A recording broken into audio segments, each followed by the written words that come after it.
Hi and welcome to Rewire the Mind, everything to do with therapy, wellness and well-being. And today I want to talk about one of my favourite topics, hypnosis, which we use a lot in our clinics, and particularly if you're feeling worse after hypnotherapy.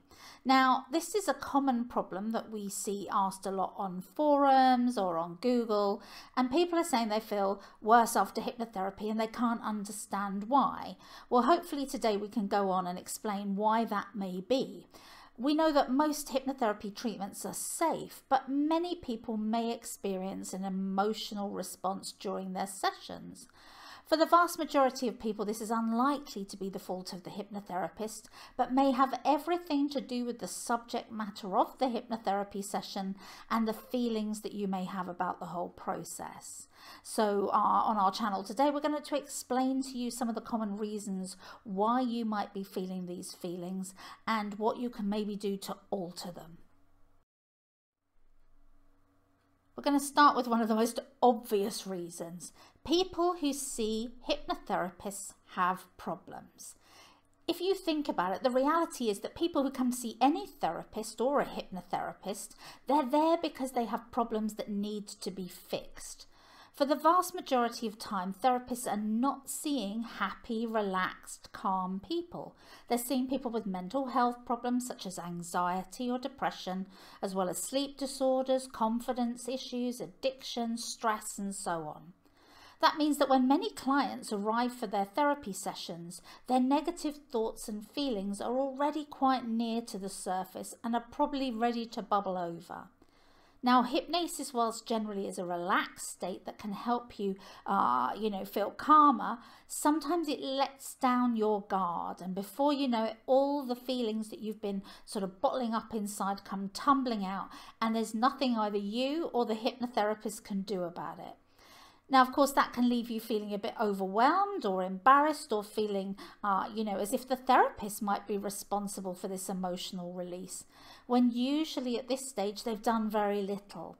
Feeling worse after hypnotherapy in this case isn't because of the hypnosis itself, but because sometimes the emotions are something that you have to let go of before the healing can begin.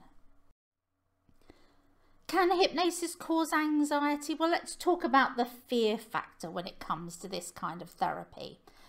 Our belief is no, anxiety can't actually cause anxiety, but that doesn't mean that you won't feel anxious during a session or even afterwards. So let me explain.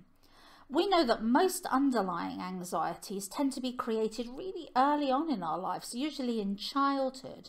They're the results of problems, embarrassments, or traumas that we experience as we're growing up. The subconscious learns to remember that moment and it puts it away in the back of your brain.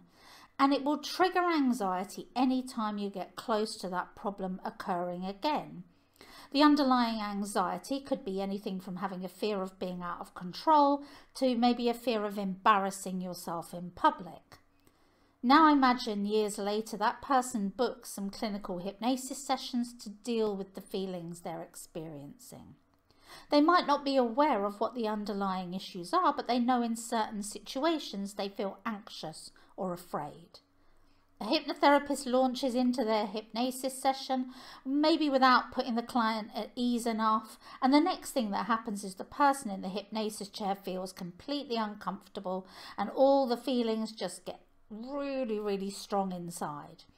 They may feel they're going to lose control during the session, or they may feel they're going to say something embarrassing, and then they start to have a panic attack or feel really, really overwhelmed, and the underlying emotions take over. In most cases, this fear or anxiety is caused by a relatively simple problem, and that is your hypnotherapist hasn't taken time to fully make you aware of how hypnosis works and what you might experience. We find that when we work with our clients and we fully inform them about their sessions and our clients feel supported and understood, much of the fear factor disappears away and our clients tend to be much more relaxed. The underlying anxiety is still there, but it's less easily triggered when you're not placed in a confronting situation. We also need to address this myth about hypnosis and worries about control and not being in control while you're in hypnosis. A lot of people who come to us aren't fully au fait with what happens in a hypnosis session, and they might not be aware of the limitations of hypnosis and how it works. Many of them still have the notion of a hypnotherapist as some kind of mythical Svengali. And that is a strong, strong myth that's created by films and TV and the media. According to many people, hypnotherapists are there and they're people who control your brain and mess with your emotions.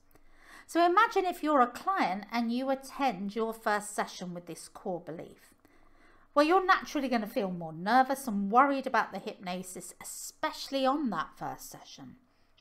Therapists who don't address this problem right from the beginning and get their clients feeling calmer are going to find that the client is going to be already feeling as nervous as they can be well before they even go into trance. By the time a client is being told to close their eyes, you can imagine that these type of clients feel that their imagination is going to be running riot and leaving them feeling as if something bad could happen at any moment during the session. So it's no wonder that the person comes out of the session feeling worse than when they went in. Again, a simple pre-talk by a hypnotherapist can go a long way to making you feel comfortable and feeling more in control of your session. We also need to talk about how you might feel whilst you are in a trance. Now again, whilst a trance is not really scary for most people, for some you can get feelings that you wouldn't expect in, say, your average day life occurring within you. You're going to find that some of the side effects can be things like feeling dizzy, maybe disorientated, especially when uncomfortable feelings are being discussed. You might feel as if you can't move because your limbs are feeling really heavy, and you're going to find now that your eyes could start rapidly moving due to the REM, dreamlike state that you're in. And I know that I've had clients who felt like they're swaying in the hypnosis chair. Now, without the reassurance of a good hypnotherapist, that can make you feel as if something is going desperately wrong with your treatment when it isn't. None of these issues can actively hurt you, but feeling those sensations in your body when you don't know or understand why they're there can trigger fear or anxiety and leave you feeling worse after the session. We also have crying when you're in hypnosis because memories of problems can be upsetting. Now, whilst many hypnotherapists only use simple suggestion hypnosis, others go a little bit deeper to try and find out and address the problems that are underlying your issues.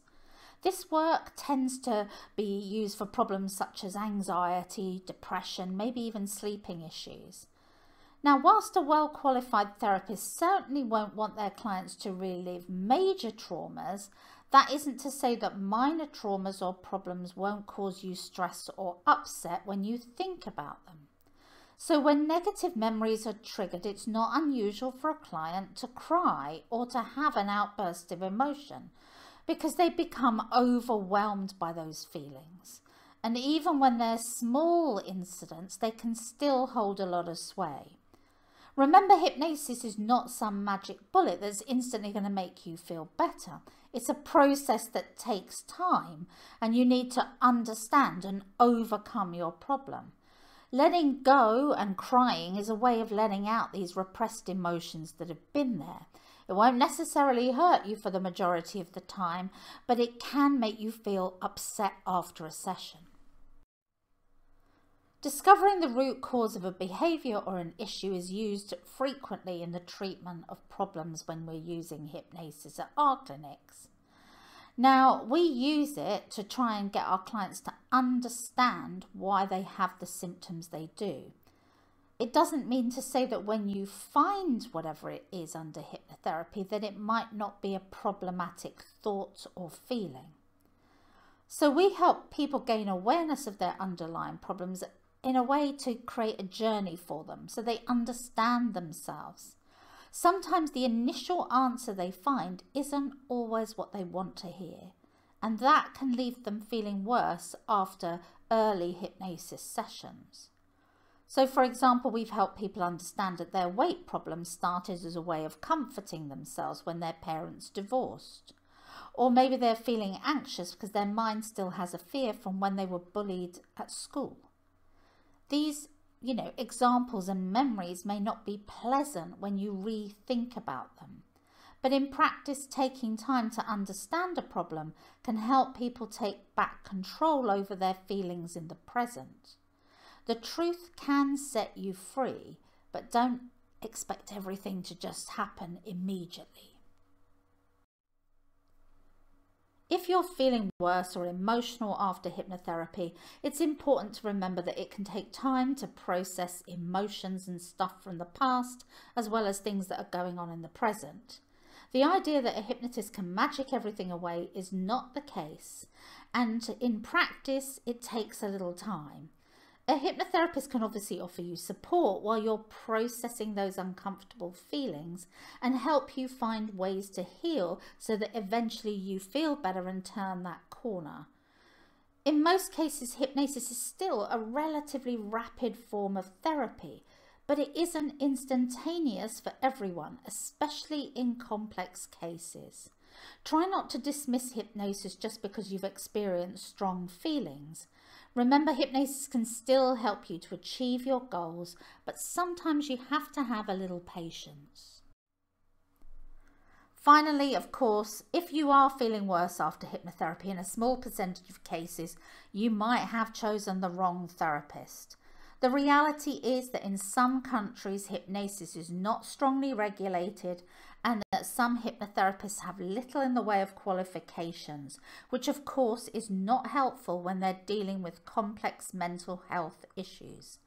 Choosing a good hypnotherapist with considerable experience and suitable qualifications can go a long way to preventing any services you receive from making you feel worse rather than better.